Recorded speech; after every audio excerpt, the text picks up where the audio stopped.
Brahmanandam గారితోనే start చేద్దామని అనుకుంటున్నాము. ప్రమాణపూర్తిగా నాకు చెప్పలేదు, అన్నాను అంతే, వదిలే.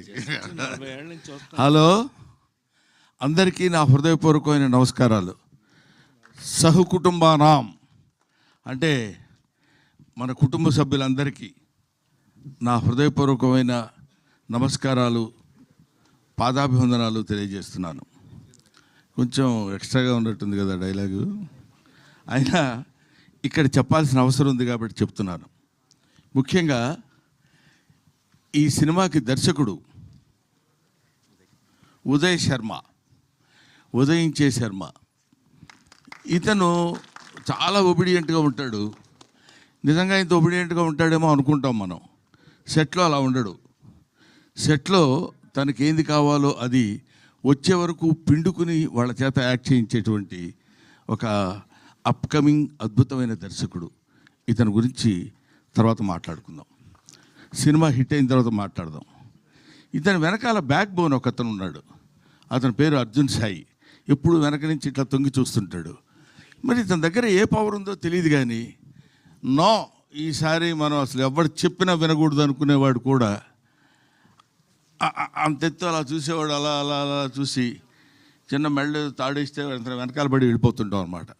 అలా ఇంతమంది ఆర్టిస్టుల్ని, ముఖ్యంగా ఒక లెజెండరీ ఆర్టిస్ట్, చాలామందికి యాక్టింగ్ అంటే ఏంటో చెప్పి నేర్పించినటువంటి మా గురువు గారు రాజేంద్ర ప్రసాద్ గారు.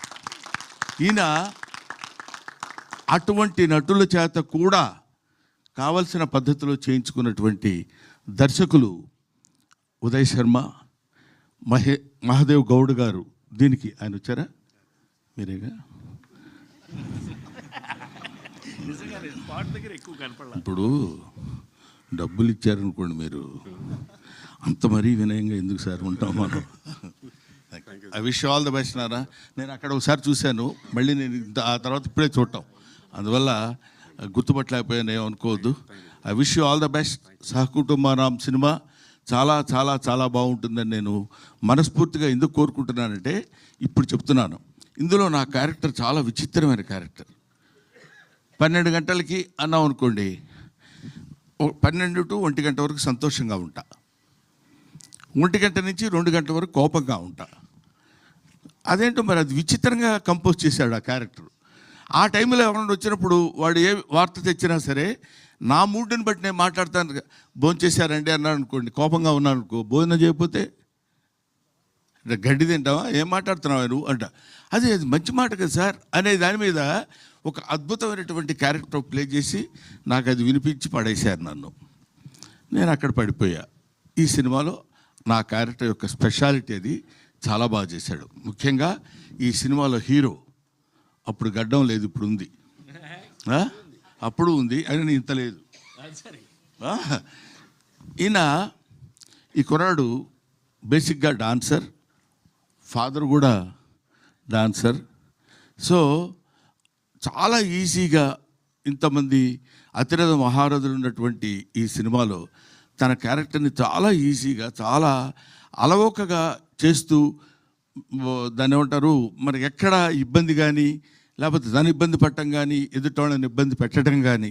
ఎందుకంటే బేసిక్గా తెలుగువాడు కాదేమో అన్న డౌట్ నాకు. ఏమండి, కన్నడ కదా, బెంగళూరు తెలుగు వాళ్ళు, అందువల్ల కన్నడ తెలుగు.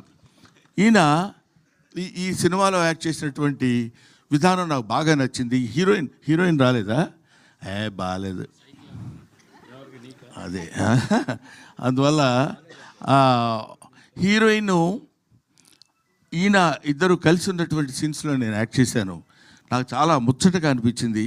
ఈ సినిమా డెఫినెట్గా హిట్ కావాలి, హిట్ అయి తీరుతుందని నేను మనస్ఫూర్తిగా కోరుకుంటున్నాను. అది ఏదో ఇక్కడికి వచ్చి చెప్పేటువంటి మాట కాదు. చాలామందికి మామూలుగా ఏదో ఒక ఫంక్షన్కి వెళ్ళినప్పుడు ఈ ఫంక్షన్ చాలా సూపర్ హిట్ అవుతుందండి, అందువల్ల నేను ఇలా కావాలని కోరుకుంటున్నాను. అందువల్ల మీ అందరికీ నేను చెప్పేది ఏంటంటే, ఇది మామూలు రొటీన్. కానీ ఇది ఈ సినిమా నేను చూసినప్పుడు, ఇంతకుముందు ఉత్సవం అనే ఒక సినిమా చూపించాడు ఎవరో మిస్టర్ అర్జున్ సాయి. చూపించినప్పుడు తను కూడా ఇంతమంది ఆర్టిస్టులు ఎక్కడ ఆర్ట్ ఉందో వాళ్ళని పట్టుకుని తీసుకొచ్చేసి ఏ ఏ క్యారెక్టర్కి పర్ఫెక్ట్గా సూట్ అవుతారో అని తెలుసుకొని చేసినటువంటి ఈ సినిమా, పైగా అంత అందమైనటువంటి టైటిల్ సహకుటుంబానాం. ఎంత బాగుందండి పేరు.